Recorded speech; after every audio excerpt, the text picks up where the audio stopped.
grace. Amen. Praise God. Beautiful songs. They're so fitting on the message that we have for today. Thank you, praise and worship, for leading us in those beautiful, beautiful songs. It's another beautiful day that the Lord has gathered His children to hear His word. Amen. And for today, our topic is the new you. Right? Put on the new. Based on the book of Colossians, chapter 3, verse 1 to 17. I will just be reading verse from 1 to 3 for now. And please, please join me to stand up, please, raise up, and let us read the word of God.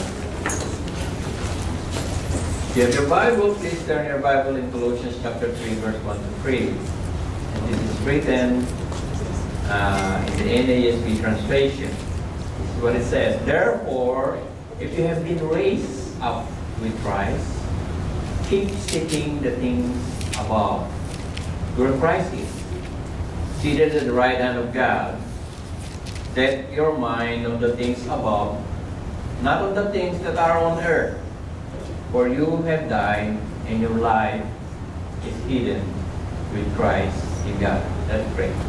Father God in heaven, again, O Lord God, you have blessed us so much, O God. And once more, you have gathered us here in this place to hear your word, O God, that would encourage us, O Lord, to give us insight, Lord God, to strengthen us in our faith, O Lord God, to renew our mind, O Lord God, of the things that we think. And again, O Lord God, we come here, O Lord, to grow in the faith, to gain knowledge and wisdom from you alone. And we pray, your Holy Spirit, that it would move in our midst, O God. And I pray, O Lord, that you would lead my lips, O God, guide my lips as I speak your word, O Lord God, that may give encouragement and strength for each one of us. Again, O Lord God, the glory and honor is yours alone. In Jesus' name we pray. Amen and amen. Good afternoon po sa inyong lahat. Good afternoon to all. And are you excited? Yes. Amen. I am excited. And if you look at the picture, what do you see? You know, the background is a monarch butterfly. And on the left side is the cocoon, right? Where the butterfly came out, right? So it says there, the new you. We all know that the monarch butterfly doesn't start as a butterfly right away, right? It starts as an egg and then it hatches. Then you have this very ugly caterpillar. Don't show caterpillar to my wife if you wanna, you love your life. Never show her a caterpillar. Butterfly is okay. But from that ugly, crawly, creepy insect, you know, nobody likes. When it metamorphosizes, it changes. It becomes a very beautiful butterfly. Right? And this is what Paul is writing about in the Colossian church. Well, the Colossian church is something that, it's a church that it wasn't Paul who started it. It was Epaphras who started this church. But Paul was writing the church, right?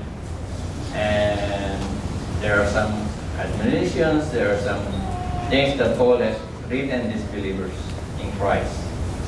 And there in number 3, in chapter 3, verse 1 to 3, it says there, therefore if you have been raised up with Christ, right?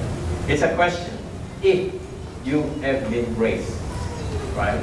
But before anyone could be raised up in Christ, before a person can be resurrected, like Lazarus, what is the precondition for that?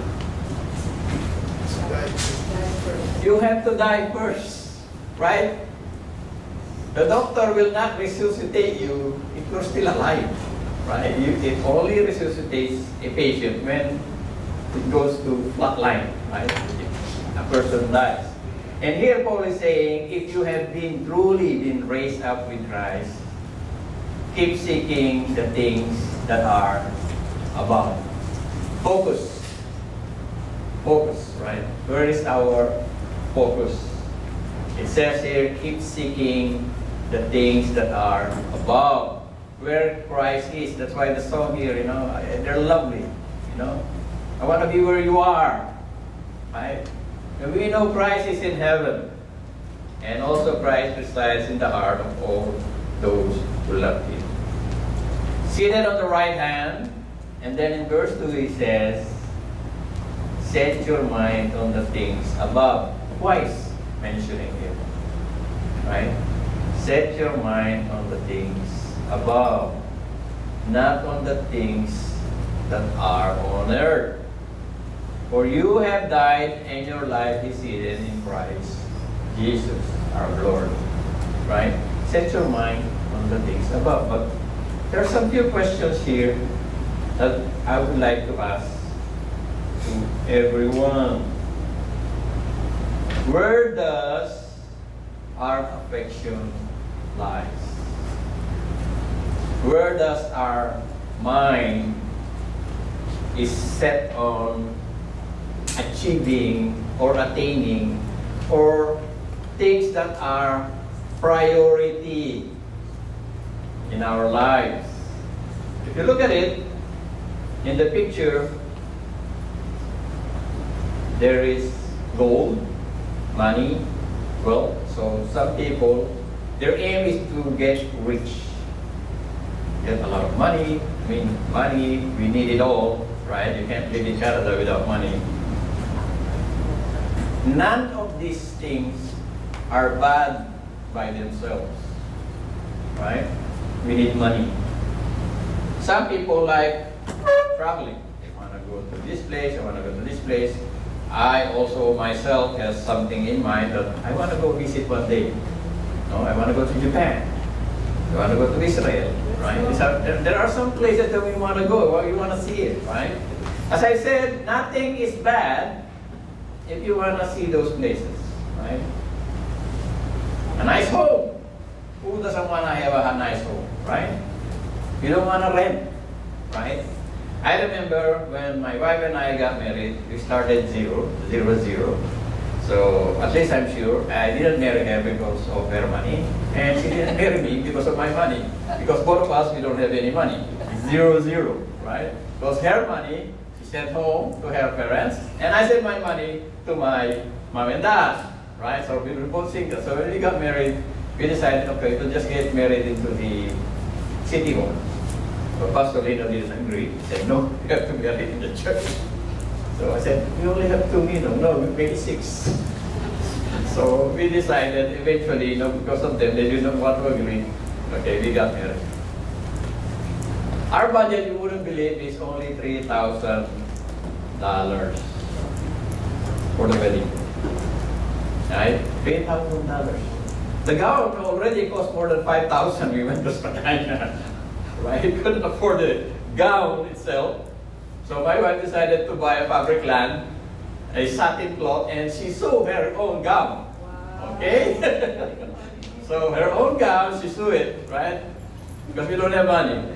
I myself went to International Clothier and bought a $100 suit, right? So I told you, only $3,000. Nobody believed it, $3,000. And then our honeymoon, of course. Where else will you go? Honeymoon capital of the world. It's just a 1 hour ride from here. Niagara Falls. We didn't even have a car, so somebody has brought us there and picked us up in 2 days, 3 days. 2 days. So we went home. And my co-worker, when I went back to work, she saw me. She said, oh, I'm off only for a few days. And then she came back. Really, what's that on your finger? I said, I got married. What? I got married 2 days only. So I said, that's how it is. But the thing is, as I said, what does, or where does our affection lie? Pray for a house. I said, Lord, I don't want the money going down the drain. I pray that somehow, one day, you will give us a place that we can call our own. And then I think a few weeks after that, somebody came to our place with ligaya and said, okay, I'm going to show you some house. So we don't have money. No, don't worry about the money. Just go around. So we went around, show us, I think, 3 houses, 3 or 4 houses. The last one is the one we have now. And then I said, maybe we cannot pay for it. And he said, no, compute. Okay. My wife is working part-time, 6 to 11. I work full-time. And how much is the mortgage? And the guy said, okay, by computation, the mortgage is 800. Bi-weekly. 800 bi-weekly. You know how much my pay is? 800 bi-weekly. And my wife is only part-time. Part-time, 6 hours.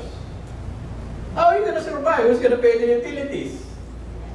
Your food, your clothing, your transportation, everything. How? It's almost like impossible. But we've been living in that house for 18, 20 years now. By God's grace. God provided. He answered my prayer. He said, okay, when I have a place of your own, I'll provide you a place of your own. How can we pay that? Do the math. You can't. Right? But we survive. Not I. Like the song? It's Christ. It's Christ. Right? Who wants a nice car? I want a nice car.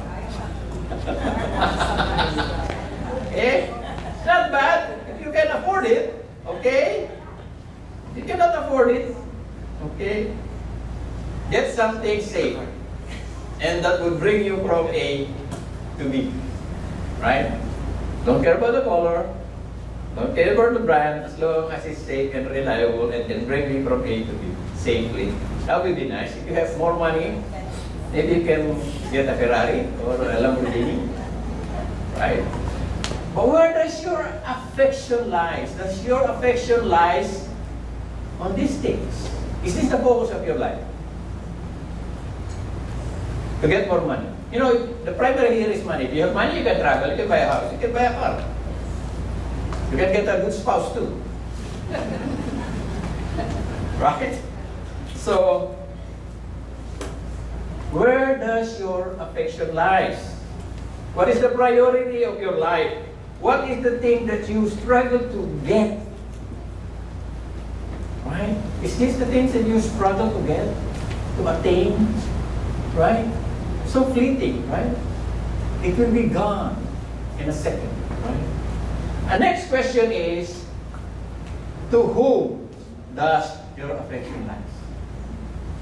Is it your spouse, your loved one, your wife, your husband, your children, your mom, your dad, your brother, your sister? To whom does your affection lies? Which one of your loved one is the most important in your life? Which is the number one? Most likely, most people would answer, the closest relationship that you have, that you love, is your family. Your husband or your wife. But most of the time, you know, parents, they love their children more than their spouse. Agree or disagree? Okay.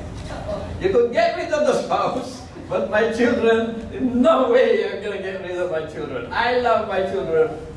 Wife, okay. Husband, mom, dad, but children are my children.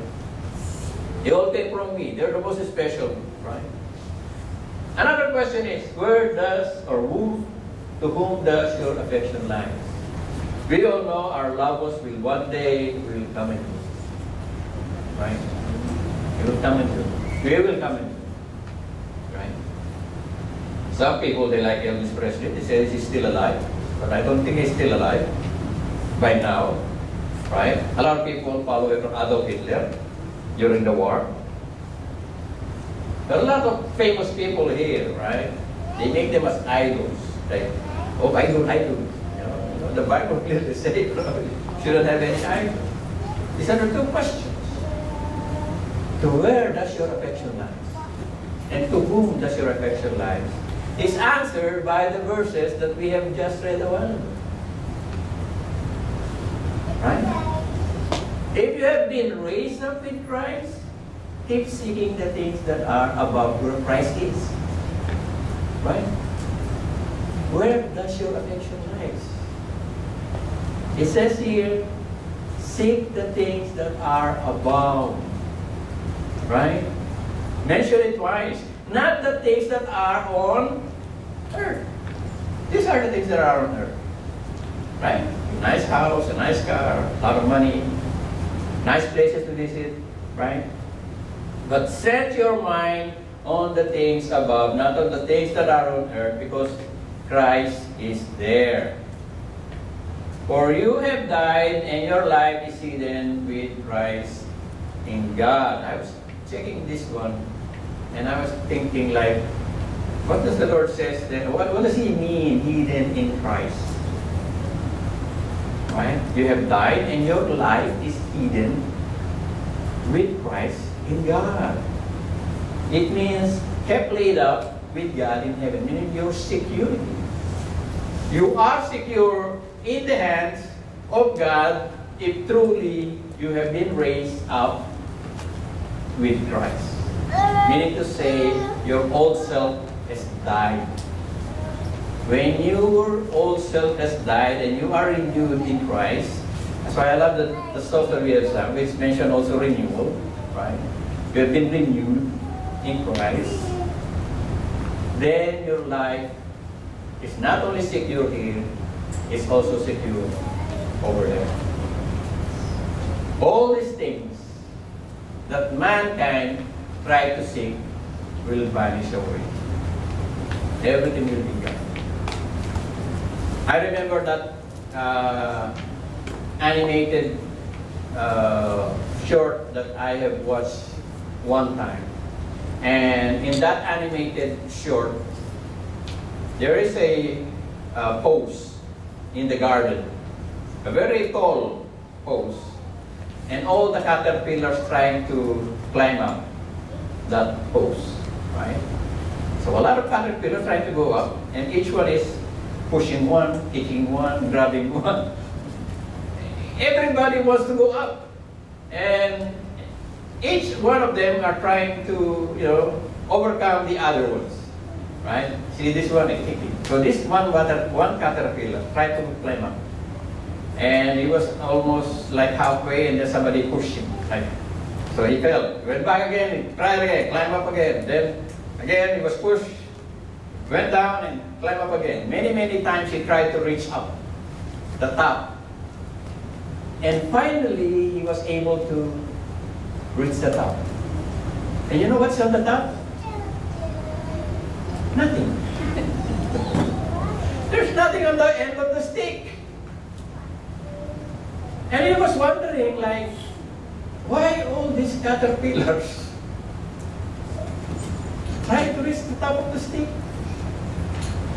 And sometimes that's what we do. Right? We go on things, trying to accumulate as much as we can, trying to accumulate as much money as we can. And in the end, when we die, we are gonna leave it all. Right? The struggle, the things that we do in order to achieve some things, and then in the end we realize that it's all in vain. It's all for nothing. And the caterpillar decided, why am I struggling? And I was pushing everyone, right? In order to get this, to achieve this, in the end it's nothing. So he decided, okay, forget about it. I'll just go down. Go down, climb a small plant, eat the leaves, and it became a cocoon. And after the transformation, right?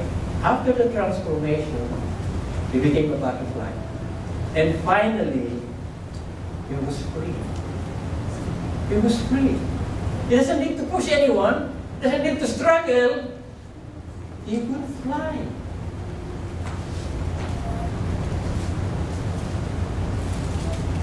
The same thing with us. When God transforms our lives, we are free. We don't need to struggle. That is the plan of God for us. He loves us so much. So these are the two questions.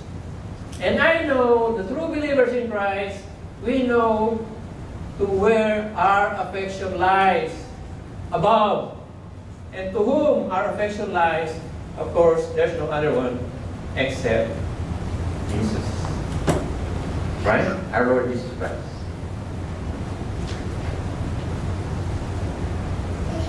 Therefore, if you have been raised up with Christ, keep seeking the things above, where Christ is, seated on the right hand of God. Set your mind.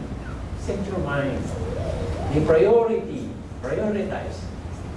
Keep seeking the things that are above. Righteousness. Holiness.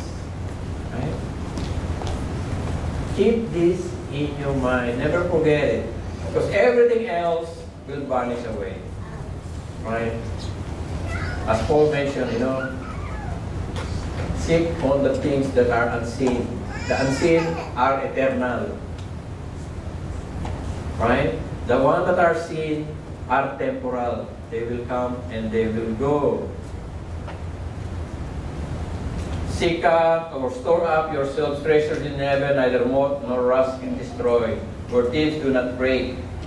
And Jesus mentioned, where your treasure is, your heart will there be also.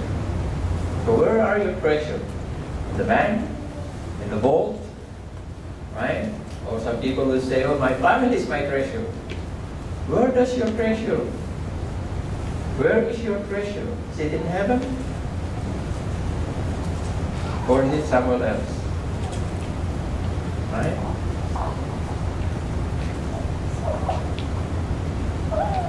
Second Corinthians 4:18. While we look not at the things that are seen, but the things that are not seen. For things that are seen are temporal, but the things which are not seen are eternal. Hebrews 12:2. Fixing your eyes on Jesus, the author and perfecter of your faith. So, looking unto Jesus, right? Our focus is in Jesus. Sometimes our focus is on our brother, on our sister, on our pastor. Right? We see their faults. Every one of us have faults. Right? So if you compare ourselves with others, Paul mentioned, it's not wise if you compare yourself to others. There will always be better and worse than you. And it's not wise because we are all with fault. If you want to compare yourself to someone, compare yourself to Jesus. Not your brother, your sister, for sure you'll find something. Find something that you don't like. So don't focus on your brother and your sister. Now,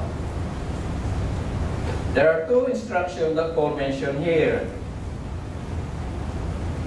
in the book of Colossians. He says, putting off. It's like removing your old clothes and putting a new one. And in verse 5 to 9, this is what the Lord says, or what the Scripture says. Therefore, consider the members of your earthly body as dead to what? Immorality, impurity, passion, evil desire, greed, which amount to idolatry, for it is because of these things that the wrath of God will come upon the sons of disobedience. And in them you also once walked. So what Paul is saying here, you were like that too. At one time, before you were redeemed, before you were renewed, before you became alive in Christ, before you heard the gospel, you were once also with them, living with them. But now you also put this all aside. Put it all aside, meaning to say, give up, renounce, take off. Right? What are these things? Anger, wrath, malice, slander, abusive speech from your mouth. From your mouth, do not lie to one another, since you have laid aside the old self with its evil practices. Putting off, removing. The illustration I show you is that, right? Putting it off. Removing it, right? While I was preparing this one, I don't know, it just came into my mind.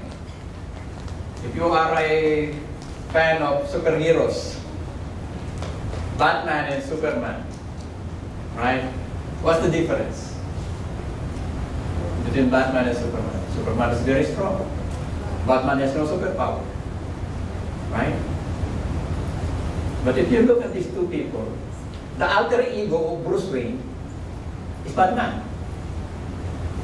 The alter ego of Superman is Clark Kent. One is hiding his weakness, while the other is hiding his strength. The real person is Superman. But Batman is not the real one. The real one is Bruce Wayne. It's reverse. Right? But for us, the Lord is saying to us, put off. Okay, when we come here, we decided what to wear. My wife decided for me.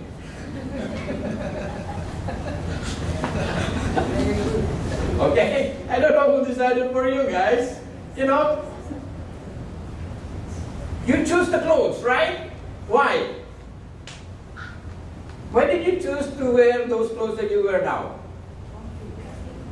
Right? It represents you, right? It represents you. Right? So here it's saying, if this is the one that represents you, take it off. Remove it. Put it aside. Renounce it. Forget about it.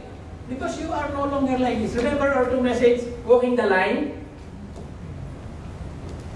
Walking the line, you can only walk the line if there is transformation of your heart and your conscience and the faith. Right? Which are all done by God anyway. Right? Everything is done by God. But, does people see that? No. They can only see the evidence in your outward of your clothes. What you represent, right? It has to be evident in your life, in our lives. That's why it says, put on, remove that ugly thing. Immorality. Actually, the word immorality here is derived from the word porneia. Does it sound familiar to you? Porneia? Porno. Pornography. That is the root word of it. To sell off, selling off, surrendering of sexual purity, promiscuity of any type or any level. Get rid of this kind of lifestyle. Uncleanliness is lust. Passion by itself is not bad. You have a passion for the work of God, it's not bad. But here it's talking about depraved and vile passion. Right? Earthly passion. Evil desire. Inner malice flowing out of a morally rotten character. Evil desire. Some people, I don't know, their only intention is to harm people. I don't know why people like that. Their only intention is to harm.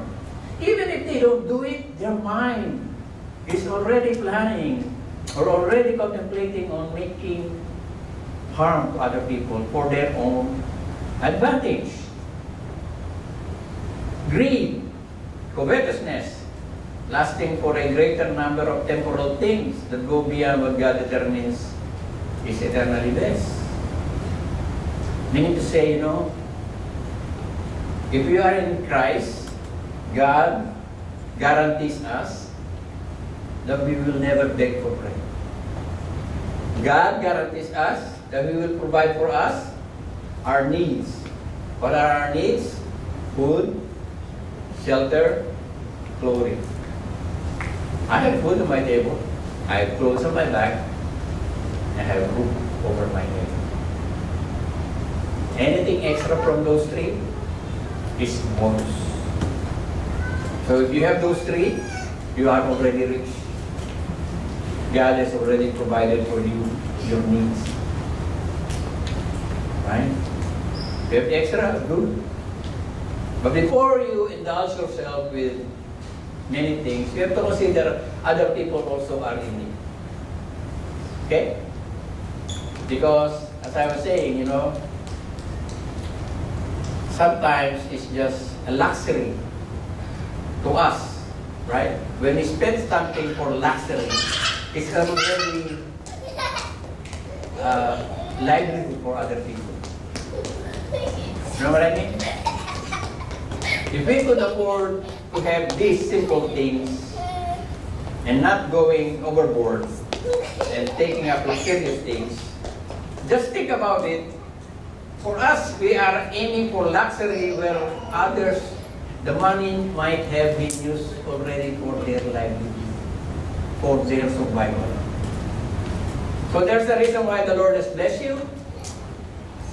The Lord bless you because He wants you to be a blessing, not to use it on your own, you know, for yourself, right? Greed, covetousness. You know, greed has no limit, right? There is so much in earth that would provide for everyone's needs, but not enough for everyone's greed. Because greed has no limit, right? God will provide for our needs.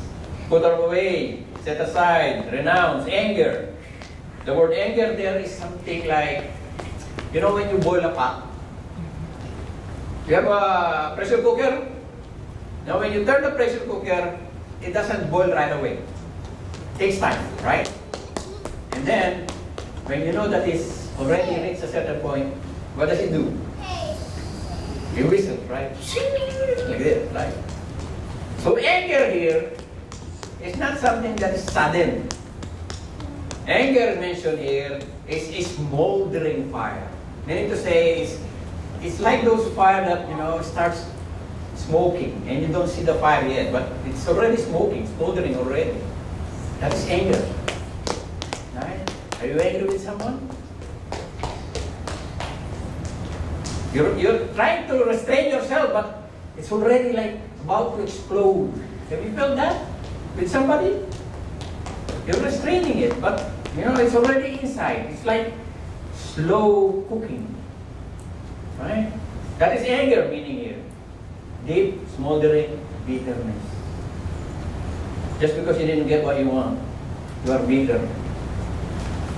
Wrath, rage, this is expressed passion. When you know you're driving and somebody cut you. You think she's fast? I'm faster. No. Zoom. Right? Cut the other guy. Okay, he cut me. One time there is one guy, I don't know what happened. He just maybe because he thinks I'm too slow, he cut me. And then not only that he cut me, when he reached on my front, he suddenly braked. Right? What do they call it? Brake check? Called brake check? Okay. He cut me and then he suddenly braked. Luckily, he's fast. I'm faster. I brake. So then when I passed, I said, that's an old man. Right?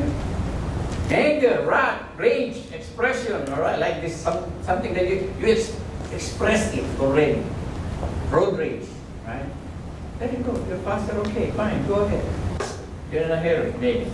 Malice, underlying principle of evil, inherently evil, which is present even if it is not outwardly expressed. There are some people, they don't express it. They're so nice, right? But inside their heart, in their mind, they're planning on something that is malicious. Right? Get rid of this, Paul said to the Corinthians. If truly you are saved, you truly are raised up with Christ, truly you have given your life to Christ, you are renewed, get rid of these bad things. Slander, okay, slander. What is slander? When you speak about another person in an injurious way. Bad-mouthing somebody. Okay. Who are famous for bad-mouthing?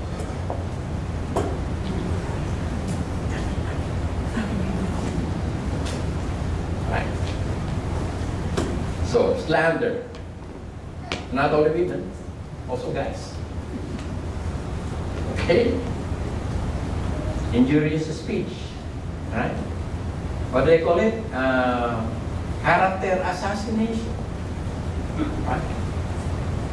Just because a person doesn't agree with you, instead of focusing on the argument, let's say you have an argument with somebody, and you cannot win with the argument because your argument doesn't make sense, what do? Instead of focusing on the argument, you focus on the person. He doesn't know anything what he said. He's not educated. Oh, it's like that. So instead of focusing on the argument, you focus on the person itself. Oh, he's not qualified. Right? Slander. Abusive speech. Actually here it says abusive speech, but the original meaning is foul speaking, low and obscene speech, shameful speech. What is obscene speech? I believe you have encountered this in your workplace. And me, I encounter it every day in the workplace. When people, everything, when they are talking, just talking, normal talking, everything has sexual connotation. Shameful things, obscene speech.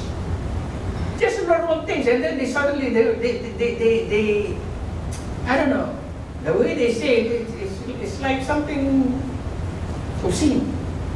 Because it's just a normal thing, right? This is what the Lord says. No? So it's not only now. It's not only in our generation. In the time of Paul, Colossian church, there are people like that.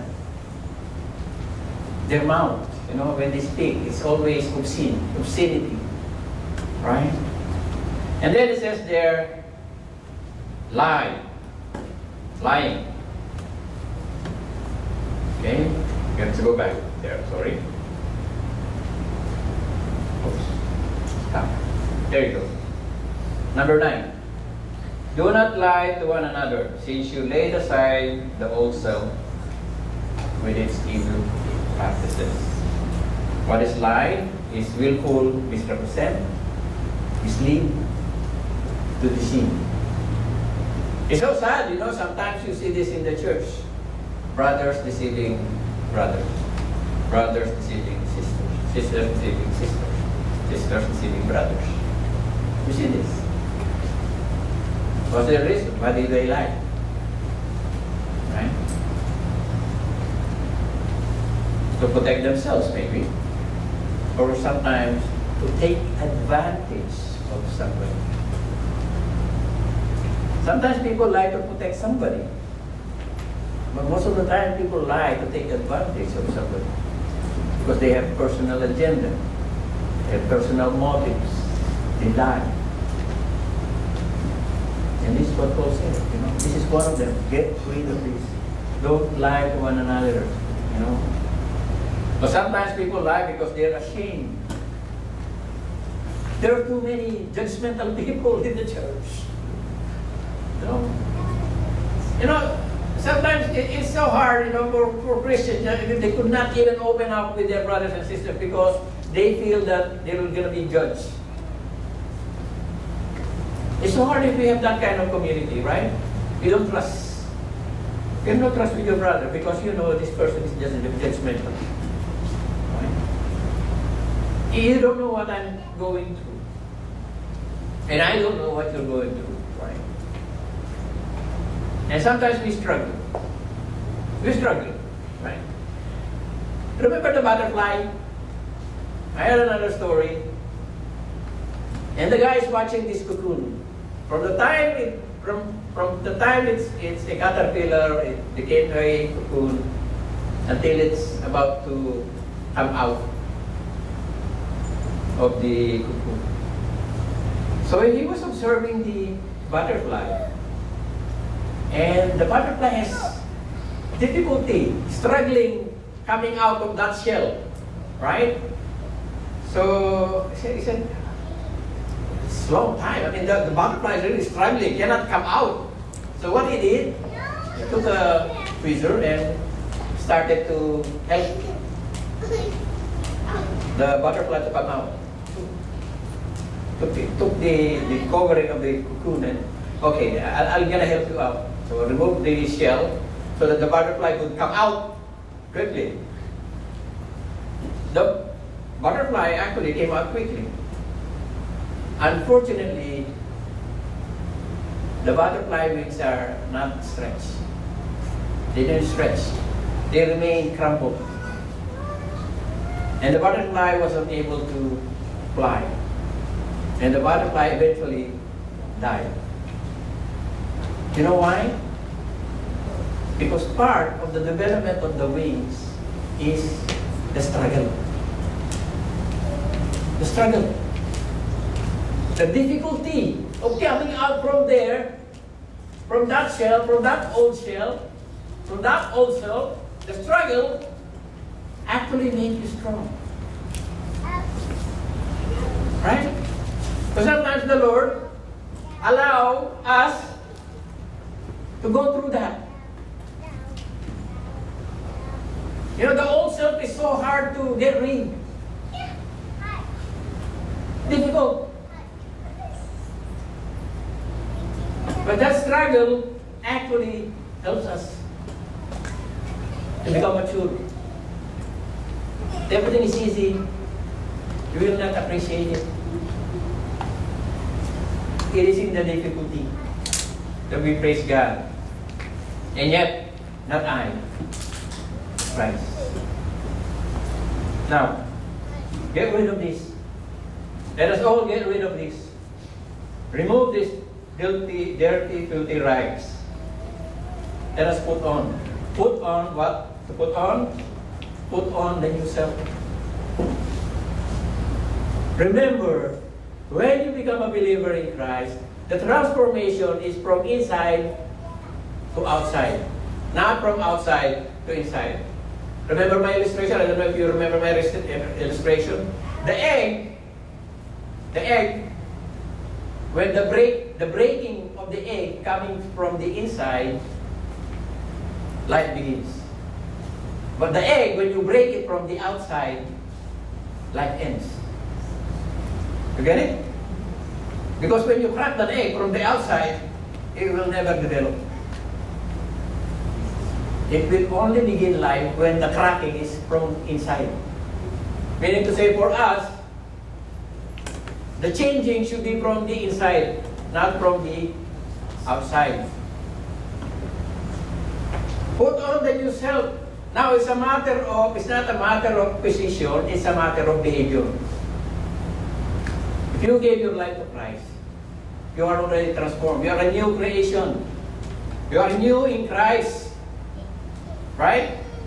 That is your position. But sometimes our behavior is different. We still have the old self. But God said, He will renew us from glory to glory. Renewal is progressive. But if you are a Christian for more than 20 years and there is no progress, you have to ask your question, am I truly saved?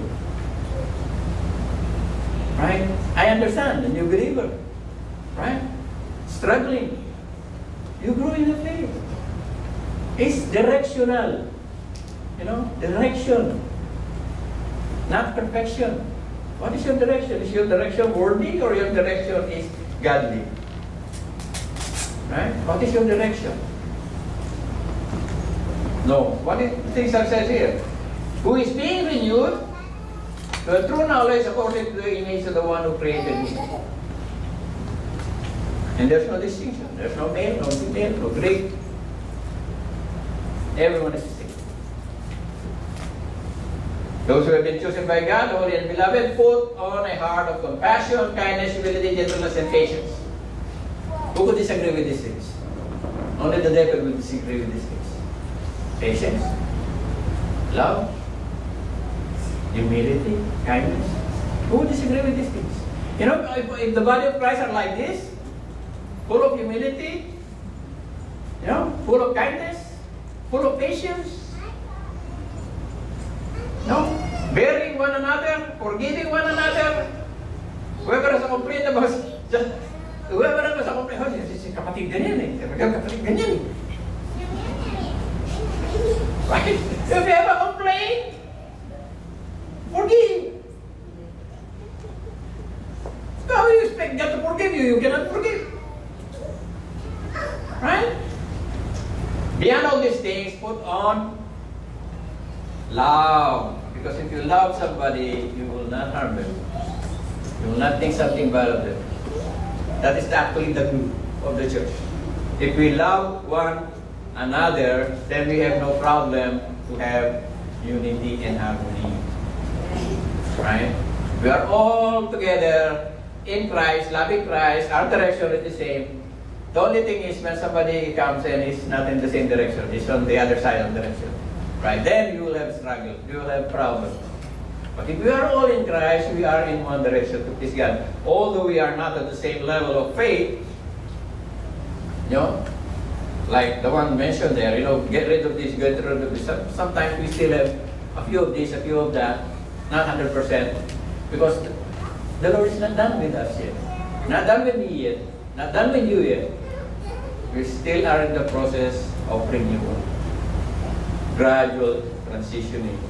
But there is progress. For all believers, there should be progress. Right? Now, putting on these things. Love, peace in Christ. Now, let the peace of Christ rule your heart, which is indeed, to which indeed you were called in one body, and be thankful. That the word of Christ richly dwell within you with all wisdom and teaching, admonishing one another with psalms and spiritual songs, singing with thanksgiving in your heart to God. I don't know for you, but for me, sometimes when I wake up, there's already a song playing in my mind. The moment I wake up, there is a song already playing in my mind. I don't know, it's only me. I hear songs. So the songs that we are singing sometimes. But every day is not the same. Right? So even when I wake up, there is already sounds and hymns and spiritual songs, singing to God. Being thankful to God that we woke up, it's another day. Another day that the Lord has made. Being thankful. And then in 17 it says there, whatever you do in works or deeds, do it all in the name of the Lord.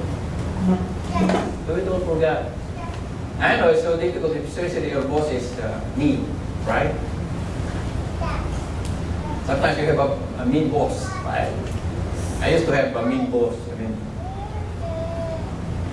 It's so difficult to work with him. Nobody can work with this guy. So hard to work with. You can't be right. No matter what you do, you're going to be wrong. So imagine that. Right? You do this, you're wrong. You do this, you're wrong. One time he told me, put this screw, put this panel, and I put this panel, put the 2 screws today, and put the other 2 tomorrow. So, it doesn't make sense. I can put the 4 screws. It doesn't make so much time to put the 4 screws. So I put the 4 screws. In the afternoon, he came back. He saw it 4 screws. So I was like, so what did I told you? I told you to put the 2 screws today and put the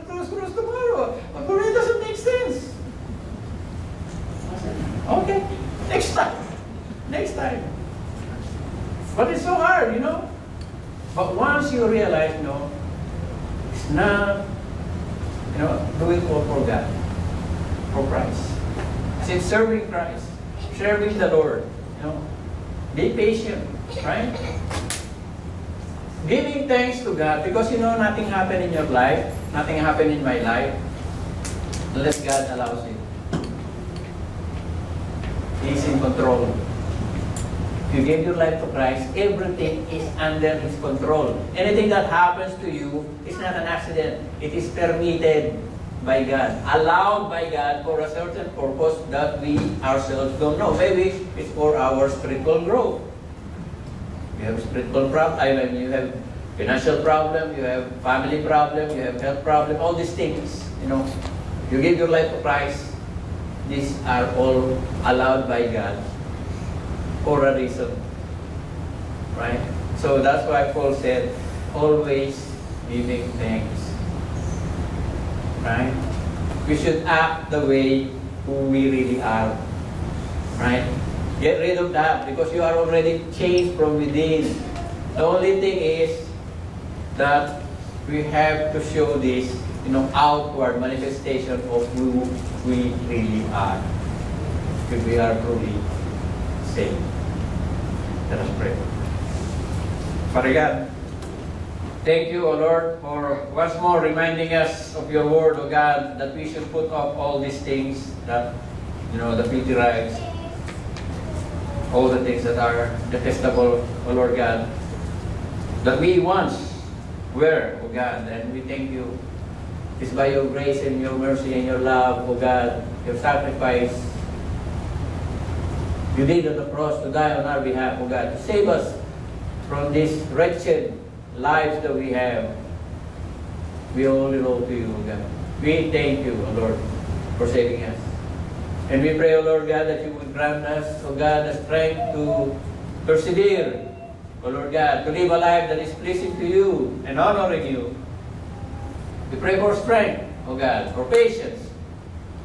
We pray, O Lord God, that you continue to transform our lives, that we may live a life that is pleasing and acceptable in your sight. In this I pray, in Jesus' name. Amen.